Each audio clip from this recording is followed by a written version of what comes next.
Hi hello வணக்கம், welcome to just சமையல் Akash கிச்சனின் Tamil channel. இன்றைக்கி நாம் ரொம்பவே ஈஸியான, அதே சமயம் ரொம்ப டேஸ்டியான, கொஞ்சம் ஸ்பைசியான ஒரு பிரெட் டோஸ்ட் ரெசிப்பை தான் பார்க்க போகிறோம். இதோட பேர் பன்னீர் சீஸ் டோஸ்ட். இது நீங்கள் சாட்டர்டே மார்னிங் ஒரு வீக் டேஸில் கூட மார்னிங் பிரேக்ஃபாஸ்ட்டுக்கும் பண்ணலாம். அப்படி இல்லை அப்படின்னா குழந்தைங்க வந்தாங்க, ஈவினிங் டைமில் குழந்தைங்க விளையாடிட்டு வராங்கன்னா ஒரு ஈவினிங் ஸ்நாக்காகவும் அவங்களுக்கு நீங்கள் பண்ணி கொடுக்கலாம். கண்டிப்பாக விரும்பி சாப்பிடுவாங்க. இதுக்கு தேவையான பொருட்கள் நான் டிஸ்கிரிப்ஷன் பாக்ஸில் கொடுத்துருக்கேன், நீங்கள் ஓப்பன் செஞ்சு பார்த்துக்கலாம். அப்படி இல்லை அப்படின்னா என்னோடய வெப்சைட்லேயும் நீங்கள் போய் பார்த்துக்கலாம். இதே ரெசிபி நீங்கள் இங்கிலீஷில் பார்க்கணுன்னா என்னோடய அகிலாஸ் கிச்சன் சேனலில் போய் பார்க்கலாம். வாங்க இப்போ செய்முறை எப்படிங்கிறத நம்ம பார்ப்போம்.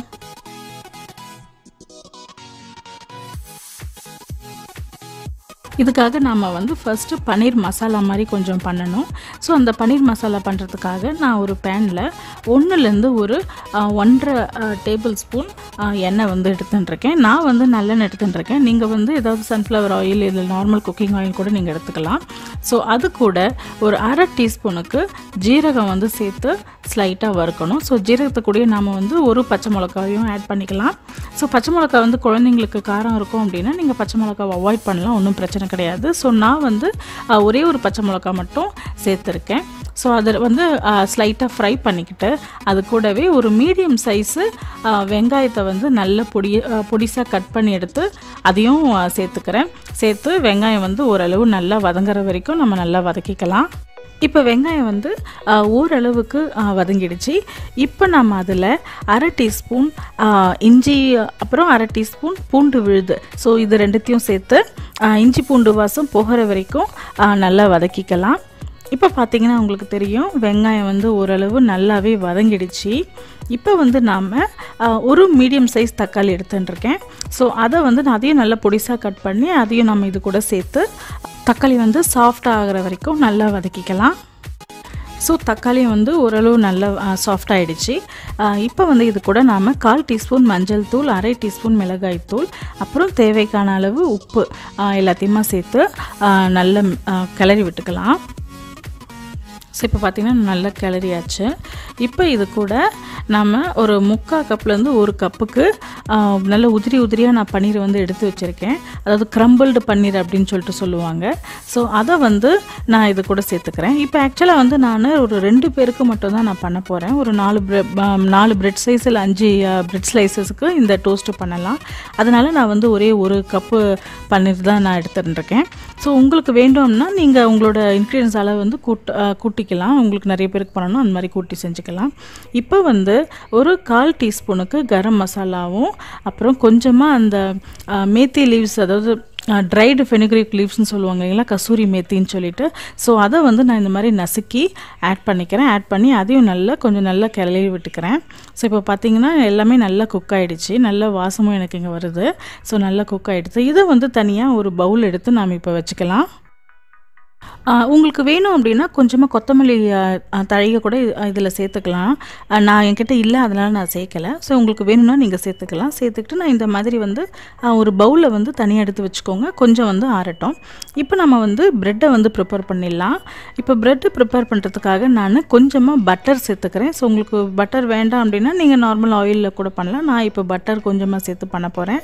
ஸோ பட்டர் கொஞ்சமாக உருகின அந்த மாதிரி தடவி விட்டுக்கோங்க. அது நல்லா உருகின பிறகு நம்ம ஒரு பிரெட் ஸ்லைஸை இந்த மாதிரி 2 பக்கமும் அதே பேனில் 2 பக்கமும் ஸ்லைட்டாக படுற மாதிரி தடவி விட்டுக்கிட்டு இப்போ நம்ம எடுத்து வச்சுருக்கிற அந்த பன்னீர் மசாலா மாதிரி இருக்குது இல்லைங்களா. ஸோ அதை இது மேலே இந்த மாதிரி தடவி விட்டுக்கலாம். இந்த மாதிரி நீங்கள் பண்ணும்போது அடுப்பை குறைச்சி வச்சுருங்க, இல்லை ஆஃப் பண்ணி கூட வச்சுடுங்க. ஏன்னா அந்த சூட்லேயே ஆக்சுவலாக ப்ரெட்டு மோஸ்ட்லி உருகிடும். இப்போ இந்த மாதிரி ஏன்னா நீங்கள் அந்த மாதிரி பண்ணலை அப்படின்னா அடியில் ரொம்ப தீஞ்சிடும். மேலே கரெக்டாக குக் ஆகிருக்கும், அடியில் ரொம்ப தீஞ்சு போயிடும். அதனால் நீங்கள் அடுப்பை ஆஃப் பண்ணிவிட்டு இந்த மாதிரி தடவிட்டு அதுக்கப்புறம் திரும்பவும் நீங்கள் லோ ஃப்ளேமில் இந்த அடுப்பை நீங்கள் இந்த ப்ரெட்டை நம்ம டோஸ்ட் பண்ணலாம். ஸோ இப்போ நான் ப்ரெட்டை தடவின பிறகு நான் மோசரல்லா சீஸ் எடுத்திருக்கேன். ஸோ அந்த மோசரல்லா சீஸை நான் நல்லா மேலே பரப்பி விட்டுக்கலாம். ஸோ உங்களுக்கு மோசரல்லா சீஸ் இல்லைன்னா நீங்கள் நார்மல் சீஸ் கடையில் ஒரு கட்டியாக விற்கும் இல்லைங்களா, ஸோ அந்த சீஸை கூட நீங்கள் கட் பண்ணி போட்டுக்கலாம். பார்மேசன் சீஸ் அவ்வளோ நல்லா இருக்காது. ஸோ மோஸ்ட்லி இந்த மாதிரி சீஸ் போட்டிங்கன்னா தான் டேஸ்ட் கொஞ்சம் கூடுதலாக இருக்கும். அதுக்கு மேலே சீஸ் போட்ட பிறகு நான் கொஞ்சமாக சில்லி ஃப்ளேக்ஸ் இருக்குது இல்லைங்களா, ஸோ அதையும் வந்து ஆட் பண்ணிக்கிறேன்.